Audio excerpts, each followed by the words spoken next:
2025 फाल्गुन मास की शुक्ल पक्ष की एकादशी, जिसका नाम होगा अमल की एकादशी या आंवला एकादशी। व्रत किस दिन किया जाएगा? 9 मार्च को या 10 मार्च? क्योंकि 9 मार्च को भी एकादशी है और 10 मार्च को भी है, तो व्रत किस दिन करना उत्तम रहेगा?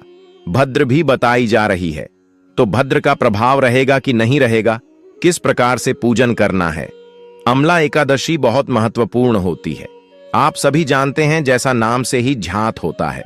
तो अमल की एकादशी का पूजन किस प्रकार से आपको करना है? इसमें आंवले का प्रयोग आपको कैसे करना है? क्या अव्वल के वृक्ष की पूजा करनी है, या जिन माता बहनों भाई बांधों के पास आंवले का वृक्ष न हो, वह अव्वल के फल की भी पूजा कर सकते हैं? क्या इस प्रकार से उनका पूजन करना चाहिए जिनके पास आंवले का वृक्ष या फल नहीं किए? विधि बताएंगे, शास्त्रीय जानकारी क्या है, एकादशी से संबंधित वह बताएंगे, इन नियम क्या है वह भी बताएंगे।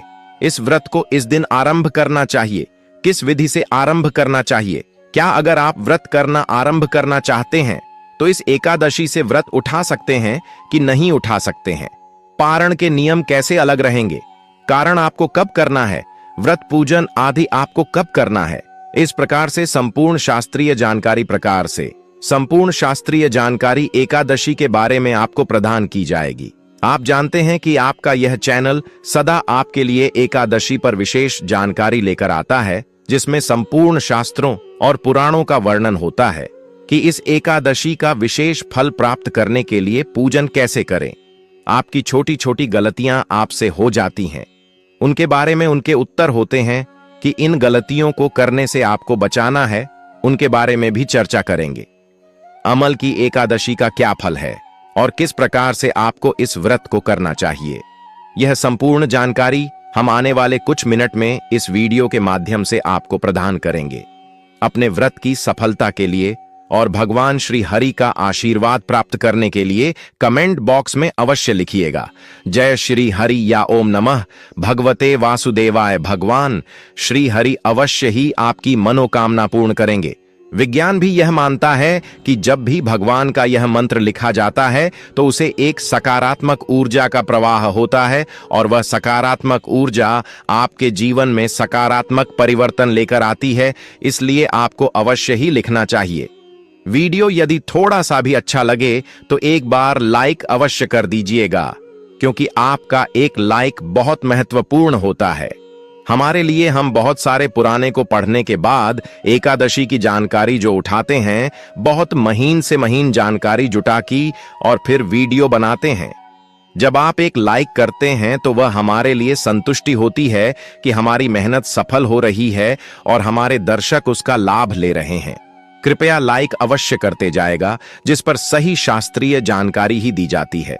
मनगढ़ंत बातें हैं, इधर उधर की बातें नहीं की जाती हैं। जल्दी से जानकारी आरंभ करते हैं और बात करते हैं। आने वाली एकादशी समाप्त हुई है। आपके सामने शिवरात्रि से पहले एकादशी थी, उसकी विशेष विधि हमने आपको बताई थी, कड़ी का स्थापना हमने बताई थी। शायद ही कोई होगा यूट्यूब पर जिसने इतनी बारीक जानकारी शास्त्र अनुसार आपको प्रदान की हो। हम अकेले थे यूट्यूब पर जिसने आपको शास्त्र अनुसार जानकारी प्रदान की। वैसे ही जो आने वाली अमल की एकादशी है ना, इस पर अव्वल की पूजा का विधान तो है ही, परंतु पूजा करनी कैसे है, शास्त्रों में उसकी क्या विधि है, कथाओं में उसका क्या वर्णन आता है, वह विधि हम आपके लिए लेकर आए हैं कि किस प्रकार से आपको पूजन करना चाहिए। कुंभ की स्थापना किसने की जाती है, तो कुंभ की स्थापना कब करनी है? इसमें भी कुंभ मतलब खड़ा होता है, उसी की स्थापना होती है, उनकी स्थापना होती है और अव्वल की पूजा होती है। यह जो एकादशी है, इसका फल बहुत अधिक है। जिस प्रकार से अन्य एकादशी या महत्वपूर्ण होती हैं, उससे कहीं अधिक इस एकादशी का महत्व है। क्यों? क्योंकि इस व्रत का जो फल है वह 1000 गोदान के बराबर है। 1000 लोगों का दान करने से आपको जितना पुण्य प्राप्त होता है, ना उतना पुण्य फल आपको केवल इस एक एकादशी के व्रत में पूजन से हो जाता है। एकादशी का महत्व, और फिर इसी एकादशी पर अव्वल की पूजा विशेष बताई गई है। और आप जानते हैं कि अव्वल में भगवान श्री हरि का माता लक्ष्मी का वास होता है। अगर अव्वल की पूजा हो रही है और एकादशी तो वैसे भी भगवान श्री हरि की प्रिया तिथि है, कितने बड़े सहयोग इसमें बना रहे हैं। अव्वल की पूजा है, जो माता लक्ष्मी और भगवान श्री हरि का वास स्थान है। एकादशी जिस पर भगवान श्री हरि का विशेष महिमा आती है, इसीलिए बहुत महत्वपूर्ण हो जाता है। लिए आप जानकारी देते हैं कि यह आपने व्रत करना की विधि से है, और फिर बताएंगे आपको कि व्रत करना कब है, पूजन विधि से आरंभ करेंगे। क्या आपने किस प्रकार से स्त्री पूजा करनी है। अमल की एकादशी के दिन आपको कुछ विशेष सामग्री इकट्ठे करने की आवश्यकता होती है। क्या आपके पास आंवले का वृक्ष है क्या? अगर आंवले का वृक्ष है तो वह सबसे उत्तम रहेगा। अगर आंवले का वृक्ष नहीं है तो किसी मंदिर में जाकर पूजन कर सकते हैं जहां आंवले का वृक्ष हो। विधि हम आपके यहां अभी बात ही देंगे। दूसरा ऑप्शन यह है कि यदि आपके पास आंवले का वृक्ष न हो तो अव्वल के फल पर भी आप इस एकादशी का पूजन कर सकते हैं। उसकी विधि भी अब हम यहीं पर ऐसी वीडियो के माध्यम से बताएंगे कि यदि फल पर पूजन करना है, आंवला के फल से पूजन करना है तो कैसे करना है, और यदि आंवले का वृक्ष आपके पास है, पौधा आपके पास है, तो उसे पर पूजन कैसे करना है। सामग्री एक बार नोट कर लीजिए। सामग्री के रूप में सबसे पहले तो आपके पास आंवले का पौधा होना चाहिए, वृक्ष होना चाहिए। यदि आंवले का पौधा ना हो तो आंवले का फल आप अवश्य ले लीजिएगा।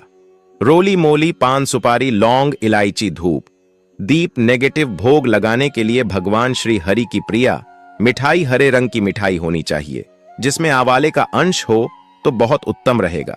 या फिर आप भगवान को वाला भी समर्पित कर सकते हैं फल के रूप में, और मिश्री भी अर्पित कर सकते हैं। फूल रख लीजिएगा, फूलों की माला अगर आपके पास मिल जाए तो बहुत उत्तम रहेगा। एक लोटा, तांबे का लोटा आपके पास होना चाहिए। उसमें पहले शुद्ध करके साफ करके मांज लीजिएगा। उसके बाद उसमें थोड़ा गंगा जल भरिएगा। उसके बाद उसे पर शुद्ध जल भर लीजिएगा। एक थाली में यह सारी सामग्री आपको सजनी है। भगवान श्री हरि की कोई तस्वीर या प्रतिमा आपके पास होनी चाहिए। आज मैंने आदि के लिए आपके पास जल जमानी करने के लिए एक चम्मच होना चाहिए। छोटा चम्मच रख लीजिएगा। यदि आज मैं आपके पास हो तो अजमानी रख लीजिएगा। चौकी और पीला वस्त्र आपके पास हो वह भी आप रख सकते हैं, और दीपक के रूप में शुद्ध घी का दीपक जलाइएगा। शुद्ध घी अगर ना हो तो आप तिल के तेल का दिया जला सकते हैं, और धूप रख लीजिएगा। एक खड़ा रख लीजिएगा। कलश स्थापित कर लीजिए, कलश ले लीजिएगा। कलश के रूप में आप पीतल का, तांबे का, किसी धातु का ले सकते हैं। एमिटी का क्लच भी ले सकते हैं। ये दान करना नहीं है, दान करने की आवश्यकता नहीं है। इसको जैसे विजय एकादशी पर कलश को दान करना था, तो इस एकादशी में, अमल की एकादशी में जो कलश होगा उसकी दान करने की आवश्यकता नहीं रहेगी। कलश स्थापित करेंगे, पूजा के लिए आवश्यकता होगी, और उसके ऊपर रखने के लिए श्रीफल अगर आपके पास मिल जाए तो एक नारियल ले लीजिएगा, पानी वाला नारियल।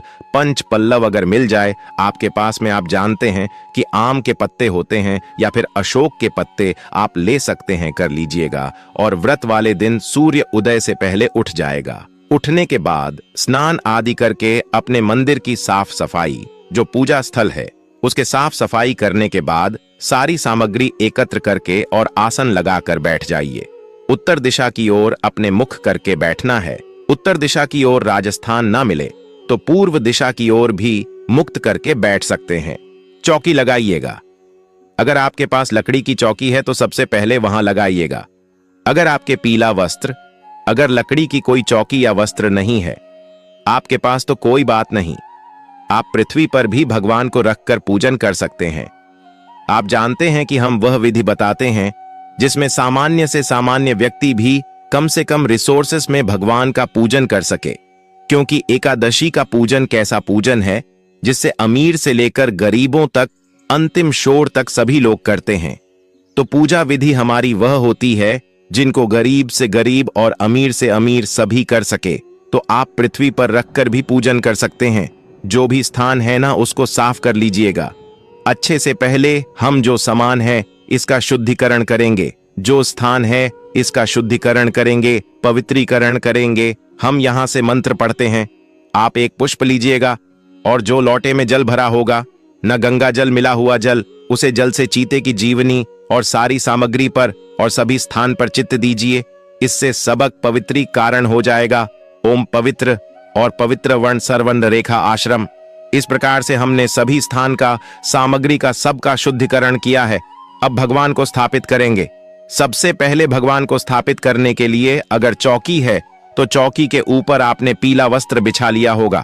आप चौकी पर रख रहे हैं या पृथ्वी पर, जहां भी आप भगवान को रखने वाले हैं, आपके पास प्रतिमा हो या तस्वीर, आप उसे स्थान पर भगवान को आसन दीजिए। आसन कैसे देंगे? आसन दीजिए, पुष्प के रूप में वहां पर थोड़े से फूल रख दीजिए और इस प्रकार से भगवान से भाव रखें कि हम भगवान को यहां पर आसन दे रहे हैं। इस पर भगवान विराजमान हो जाए और उसके ऊपर भगवान की तस्वीर या प्रतिमा जो भी है उसको स्थापित कर दीजिए, जहां अपने भगवान श्री हरि नारायण को स्थापित किया है। ना उनके सीधे हाथ की तरफ राइट हैंड की साइड में आवाले का वृक्ष रख दीजिए। यदि आपके पास आवाले का गमला है, आवाले का पौधा है, तो उसे सीधे हाथ की तरफ जो भगवान की तस्वीर प्रतिमा अपने रखी है उसके राइट हैंड साइड में बता रहा हूं। फिर से जगह ध्यान से सुन लीजिए। भगवान के राइट हैंड साइड में आपको वाला आवाले का पेड़ है तो रखिए, बहुत अच्छा है।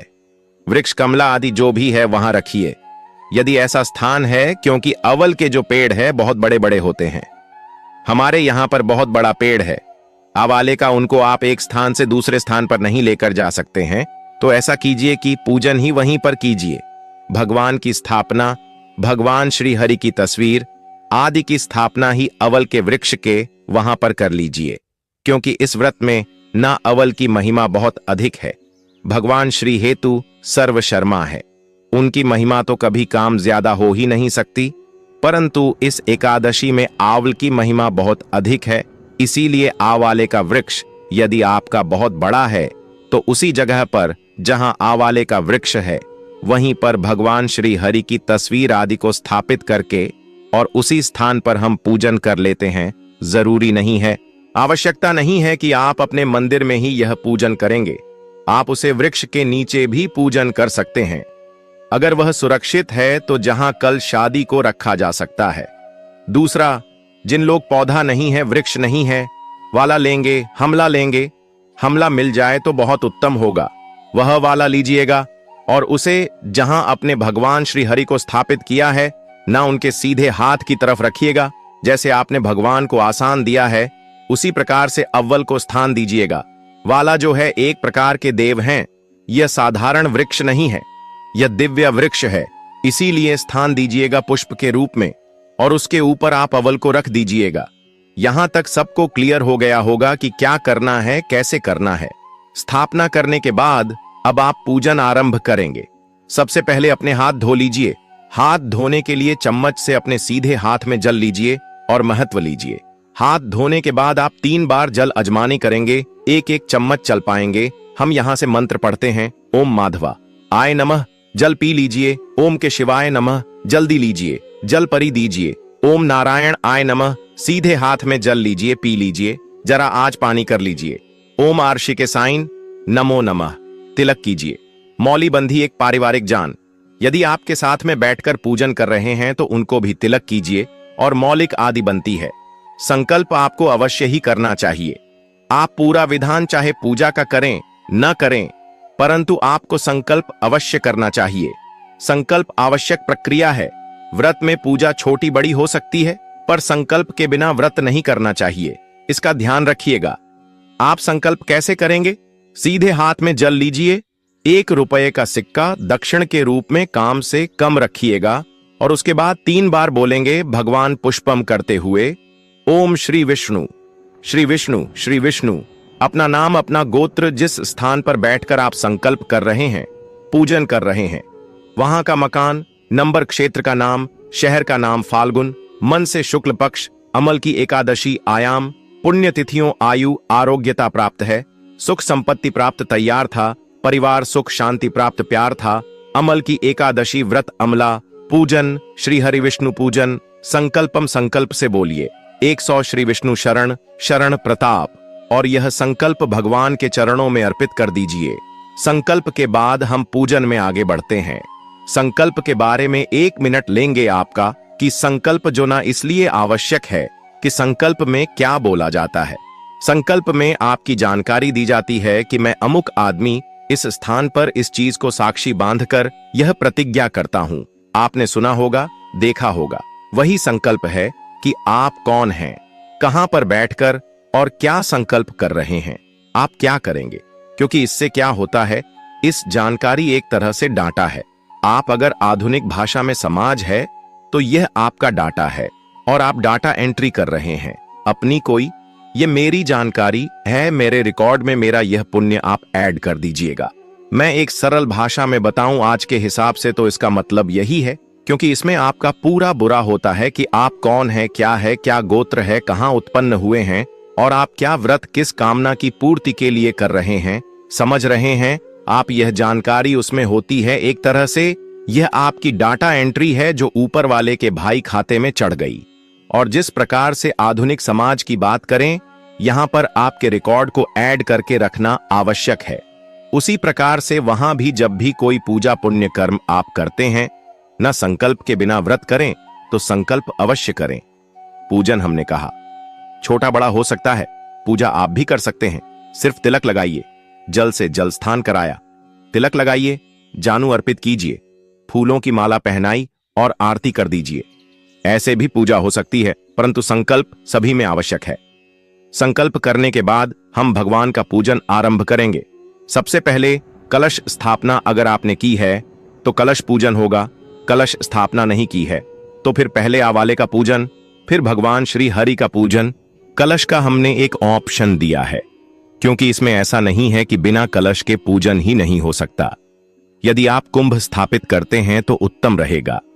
आपके लिए आप एक कलश बनाया और भगवान श्री हरि के साथ में ही कलश को स्थापित कीजिए। कलश के नीचे आप पुष्प आसन के रूप में रखिएगा, उसके ऊपर कलश को स्थापित कीजिएगा।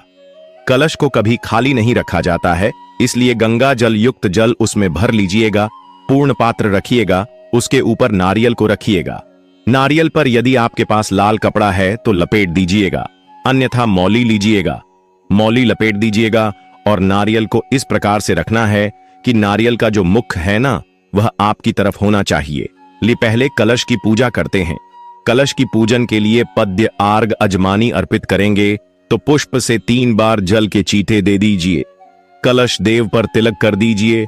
वस्त्र के रूप में मौली जो है वह जो आपने घड़ा लिया है इसके कंठ पर बंद दीजिए।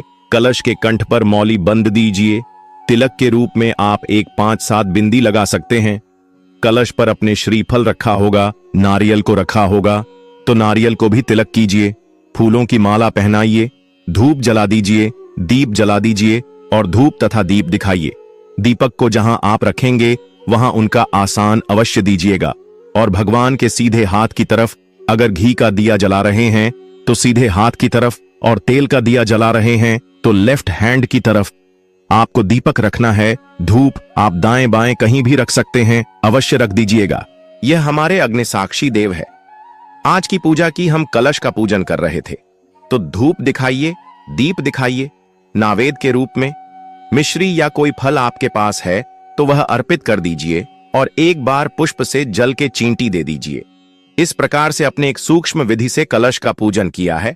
आपको आवाले का पूजन करना है। आवाले का पूजन करने के लिए वाला देव को स्मरण कीजिए, उनका ध्यान कीजिए। उनका मंत्र है ओम धात्रे नमः, ओम धात्रे नमः, ओम धात्रे नमः, ओम धात्रे नमः। मंत्र उच्चारण करते हुए उनका ध्यान कीजिए और पूजन आरंभ कीजिए। सबसे पहले भारतीय अजमानी अर्पित करेंगे। तो अगर आप अव्वल के फल पर पूजन कर रहे हैं तो उसको किसी कटोरी में रख दीजिए, किसी प्लेट में रखिए, जिससे कि जो जल है वह इधर उधर ना करें। और जो वृक्ष में पूजन कर रहे हैं वह अव्वल के तने में जड़ जो होती है ना, वहां पर यह बोलेंगे आप परित करने के लिए उसको छोड़िएगा।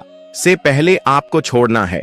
जब हम मंत्र बोलेंगे तो ओम पद्यम समर्पयारी 1 चम्मच जल लीजिए, छोड़ दीजिए। जो वृक्ष में पूजन कर रहे हैं वह जड़ में छोड़िए। जो फल पर पूजन कर रहे हैं वह फल पर छोड़ दीजिए। थोड़ा सा जल दीजिएगा, अगर ज्यादा जल होगा तो इधर चलेगा। अर्पित कर दीजिए और समर्पित कर दीजिए। नरम स्नानते हैं, स्नान करेंगे। अब हम तो जो फल पर पूजन कर रहे हैं वह 1 चम्मच जल ही लेकर अर्पित करेंगे, छोड़ दीजिए। जो लोग अव्वल की वृक्ष की पूजा कर रहे हैं वह अव्वल को जल से सींचेंगे। ओम सरमजाराम समर्पयाराम करेंगे। जो फल पर पूजन कर रहे हैं वह फल पर 1 चम्मच से थोड़ा सा जलापित कर देंगे। ओम दूध समर्पयारी। और जो अव्वल की जड़ में पूजन कर रहे हैं, वह अव्वल को 2 द्वार पीठ कीजिए। दूध चढ़ाई, दूध चढ़ाने के बाद पुनः शुद्धता स्नान, शुद्ध जल से 1 चम्मच जल लीजिए, जड़ों में शुद्ध जल अर्पित कीजिए, तिलक कीजिए। अव्वल को तिलक करेंगे। तिलक करके वस्त्र के रूप में आप कच्चा सूट ले सकते हैं, 5 बार लपेट सकते हैं, अन्यथा आप मौली लीजिए और वह अव्वल को लपेट दीजिए। माला पहनना यह पुष्प है, खुले तो पुष्प अर्पित कीजिए, धूप दिखाइए, दीप दिखाइए। नावेद के रूप में आपके पास जो भी कोई फल हो, मिठाई हो या मिश्री हो तो वह अर्पित कर दीजिए। पुन सहमणि कराया, 1 चम्मच जल लीजिए और पुनः छोड़ दीजिए। आप चढ़ना चाहते हैं वाला देव को, वह चढ़ाई और नमस्कार कीजिए। इस प्रकार से अपने आवाले का पूजन किया है। अब आप भगवान श्री हरि का पूजन करेंगे। भगवान को पत्र अजमानी कराएंगे तो उनके सामने भी एक कटोरी रख दीजिए जिसमें कि जल अर्पित कर सके। हम मंत्र बताएंगे, आपको बताया गया होगा कैसे छोड़ता है जल। ओम मध्य समर्पण जन्म। भगवान को हम दुग्ध से स्नान नहीं करेंगे, केवल जल स्नान होगा। भगवान को तिलक कीजिए। भगवान श्री हरि को चंदन का तिलक करेंगे, होली का नहीं, चंदन का तिलक कीजिए। फूलों की माला पहनाइए। पुष्पम समर्पया, आम ही धूपम दृश्य में, दीपम दृश्य में धूप दिखाइए, दीप दिखाइए। नए माध्यम समर्पण कीजिए। नावेद के रूप में आप कोई भी फल अर्पित कर सकते हैं। आपका वाला हो तो भगवान श्री हरि को आज के दिन आप वाला अर्पित कर सकते हैं, मिठाई चढ़ा सकते हैं और 1 चम्मच जल लीजिए और छोड़ दीजिए। जरा आज पानी करना है। भगवान को पान आप बना बनाया ला सकते हैं। अनीता, पान का पत्ता लीजिए, उसके दांडी तोड़ दीजिए, 2 लौंग, 2 इलायची, 1 सुपारी उसमें रखी और वह भगवान को अर्पित कीजिए। तंबुलाम पुंगी, परम शुभ दक्षिणायन शुभ, 2 वर 2 दक्षिण अर्पित कीजिए। भगवान को और नमस्कार कीजिए।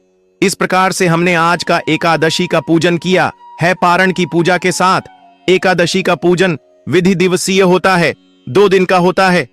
आज आपने आरंभ किया है, स्थापना की है। भगवान की विसर्जन कल करेंगे। उसे समय पुष्पांजलि एक आवश्यक प्रक्रिया है जो हम आपको अवश्य ही बताएंगे। आप जान लेते हैं कि व्रत आपने किस दिन करना है, शुभ मुहूर्त क्या रहेंगे। पारण के बारे में सूक्ष्म जानकारी देंगे, क्योंकि विस्तृत जानकारी के लिए हम विस्तृत वीडियो आपके लिए लेकर आते हैं जिसमें पारण के सभी नियम आपको बताते हैं। क्योंकि पारण किसी भी व्रत की सफलता के लिए आवश्यक होता है, उसके सही नियमों की जानकारी होना आवश्यक है। उसके लिए हम विस्तृत वीडियो लेकर आएंगे। अब बात करते हैं कि व्रत आपने किस दिन करना है। जो एकादशी तिथि है ना, वह आरंभ हो रही है 9 मार्च को सुबह 7:45 पर और यह समाप्त होगी 10 मार्च को सुबह 7:40 पर। ऐसे में 10 मार्च को सूर्य के मुख से एकादशी है और इसीलिए 10 मार्च को ही अमल की एकादशी का व्रत करना उत्तम रहेगा। यह द्वादशी होगा। जो लोग 10 में भेजा करते हैं वह 9 मार्च को कर सकते हैं। शुभ मुहूर्त की बात कर लेते हैं, क्योंकि इस दिन बहुत से अच्छे योग बन रहे हैं। पूजन आप प्रातःकाल 7:35 से आरंभ कर सकते हैं। उत्तम मुहूर्त है। सुबह सुबह यदि आप पूजन करते हैं तो इसकी अतिरिक्त आप सुबह 9:15 से और 11 बजे के बीच में भी पूजन कर सकते हैं। उत्तम समय रहेगा। बात करते हैं पारण कब होगा, तो एकादशी का जो कारण है वह आप करेंगे 11 मार्च को सुबह 6:38 से और 8:13 तक का जो समय है वह सर्वोत्तम है। प्रयास कीजिएगा कि इसी समय में आप पारण कर लें। फिर से बता दें, 8:13 तक, क्योंकि इसके बाद द्वादशी समाप्त हो जाएगी। यह ध्यान रखिएगा कि कारण आप सुबह सुबह कर लें, अन्यथा त्रयोदशी में पारण करना शुभ नहीं होता है। यह भी जानकारी एकादशी के बारे में तो वक्त तो आपको हमारे द्वारा बताई हुई अमला की एकादशी व्रत की जानकारी कैसी लगी, कमेंट बॉक्स में आना जरूरी बताएं। और इसी प्रकार की ज्ञानवर्धक जानकारी प्राप्त करने के लिए आप हमारे चैनल को जरूरी सब्सक्राइब कर लें।